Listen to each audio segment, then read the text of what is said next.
और रिक्शे वाले मुझे आगे तक छोड़ दियो। Madam I am reading book right now, sorry I have no time. Oh English, क्या बात है। अंग्रेज चले गए लेकिन औलाद छोड़ गए। अबे 2 टके के रिक्शे वाले, हिंदी में ही बात कर ले कि बनाऊं अबे तुझे अंग्रेज। Sorry madam but I am busy. फिर इंग्लिश बोल रहा है। जब तो इतना ही पढ़ा लिखा है तो किसी अच्छी कंपनी में जॉब क्यों नहीं करता? क्यों 10-10 रुपए में सवारियां ढोता फिरता है? ठीक है, अभी मेरे पास समय नहीं है, इसलिए दूसरा रिक्शा देख लो जाके। हाँ, अब भी तो आया तू अपनी औकात पे।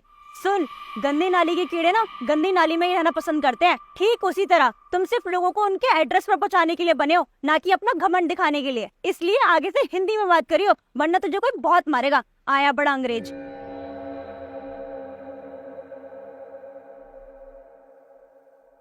बेटी इतनी परेशान क्यों है, क्या बात है? कुछ नहीं पापा, 1 महीने बाद एग्जाम है, समझ नहीं आ रहा कैसे पास होंगी। अरे मेहनत करना, क्यों पास नहीं होगी तू? वो बात तो ठीक है पापा। पापा आपकी नजर में कोई ऐसा इंसान है जो मुझे नोट्स दे दे, जिससे मुझे एग्जाम में थोड़ी हेल्प हो जाए? बेटा ऐसा तो हाँ है ना, मेरे दोस्त का बेटा। मेरे दोस्त का बेटा बहुत इंटेलिजेंट है और वो आईएएस की तैयारी कर रहा है। कोई बात नहीं, मैं उससे बोल दूंगा, वो तुझे नोट्स दे देगा। अच्छा पापा, वो इतना इंटेलिजेंट है जो मेरे लिए नोट्स बना दे? हाँ बहुत इंटेलिजेंट है, छोटे मोटे एग्जाम तो यूं चुटकियों में पास करवा देता है वो। ठीक है पापा, आप नोट्स बनवा लो, जितने भी पैसे होंगे ना हम उसको दे देंगे। अरे बेटी कैसी बात कर रही है तू, वो मेरे दोस्त का बेटा है और तूने उसकी पढ़ाई को नोटों से तोल दिया। तू टेंशन मत ले, मैं सुबह उसके पास जाऊंगा और तेरे फ्री में नोट्स बनवा लाऊंगा। चल अब घर चलते हैं। ठीक है पापा।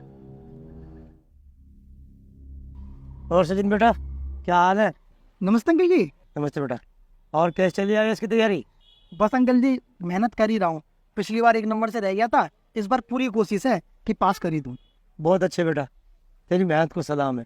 तेरे पापा और मैं बहुत अच्छे दोस्त रहे हैं और बेटा मैं जानता हूँ जब से तेरे पापा गए तो कितनी मेहनत कर रहा है, अपने परिवार का कैसे गुजारा कर रहा है। बिना बाप के बहुत मुश्किल हो जाता है सब करना, और तू ऑटो भी चला रहा है और अपनी आईएएस की तैयारी कर रहा है। वाह बेटा, तेरे जैसे बच्चे बहुत कम हैं इस दुनिया में। हाँ अंकल वो बात तो है। आप बताओ आपका कैसे आना हुआ, घर में सब ठीक है? हाँ बेटा, घर में तो सब ठीक है, पर मुझे एक तेरे से छोटा सा काम था। हाँ हाँ बताओ क्या काम है? बेटा मेरी लड़की के ना बीकॉम के एग्ज़ाम है और वो थोड़ा नर्वस फील कर रही है। अगर तू उसके इंपॉर्टेंट नोट्स बना दे तो उसकी थोड़ी हेल्प हो जाए। हाँ हाँ अंकल बिल्कुल, ये तो बहुत छोटी सी बात है। कोई बात नहीं, आज रात को मैं नोट्स तैयार कर दूंगा, आप सुबह कर ले आना। थैंक यू बेटा। अरे अंकल इसमें थैंक यू की क्या बात है, मैं भी तो आपके बेटे की तरह ही हूँ। मुझे तेरे से ही उम्मीद थी बेटा। ठीक है फिर मैं चल रहा हूँ। ओके।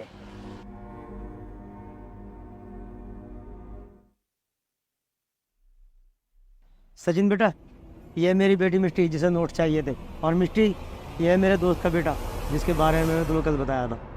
क्या पापा, ये है आपके दोस्त का बेटा जिसकी आप इतनी तारीफ कर रहे थे? ये ऑटो वाला, ये कहाँ से आपको पढ़ा लिखा नजर आ रहा है? इसे दीन दुनिया के बारे में तो कुछ पता नहीं है, ये मेरे नोट्स तैयार करेगा क्या? पापा तुम भी क्या बकवास कर रही है तू? ये थोड़ी तमीज से बात कर। ये ऑटो चलाता है, इसका मतलब ये नहीं कि पढ़ा लिखा नहीं है। ये आईएएस की तैयारी कर रहा है और तेरे से तो बहुत ज्यादा इंटेलिजेंट है। अरे पापा मैं जानती हूँ इसे, कुछ भी नहीं है। ये 2-4 इंग्लिश के वर्ड सीख लिए, बस उन्हीं को रिपीट करता रहता है। अगर ये इतना पढ़ा लिखा होता ना तो ये ऑटो नहीं चला रहा होता। मिष्टी किसी की इतनी बेइज्जती नहीं करते, ये बहुत मेहनती है, मैं इसको बचपन से जानता हूँ। और रही बात ऑटो की, तो ऑटो चलाने इसकी मजबूरी है और इस बेचारे के पिता नहीं है, इसीलिए पढ़ाई भी कर रहा है और वो ऑटो भी चला रहा है और ऑटो चला के अपने परिवार को पाल भी रहा है। और तू इसकी इतनी बेइज्जती कर रही है।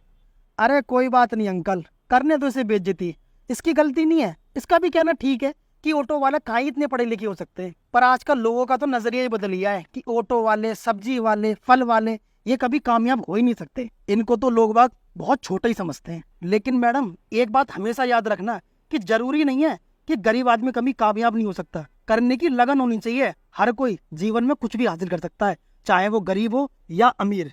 और मैडम भले ही आपके पास पैसा हो, लेकिन आपके अंदर पढ़ने की और मेहनत करने की लगन नहीं है, क्योंकि आपके पैसे ने आपके दिमाग को खोखला कर रखा है। इसलिए मैडम आगे से किसी को छोटा मत समझना, क्योंकि जीवन में कुछ करने के लिए पैसे की नहीं मेहनत की जरूरत होती है, और मेहनत ही सफलता की कुंजी है। और रही बात आपके नोट्स की, ये लीजिए आपके नोट्स मैंने तैयार कर दिए हैं। एक बार जो क्वेश्चंस मैंने इसमें मेंशन किए ना, आप उनको एक बार प्रिपेयर कर लेना। मैं 101% की गारंटी दे रहा हूँ, आप एग्जाम में क्लियर हो जाओगे। सॉरी, मैंने आपको आपके काम से जज किया। मुझे नहीं पता था कि आप इतने एजुकेटेड हो। I am so sorry. कोई बात नहीं मैडम, और वैसे भी ये अंकल तो मेरे पिता के समान है और मैं इनकी बहुत रिस्पेक्ट करता हूँ। ठीक है अंकल जी, फिर मैं चलता हूँ।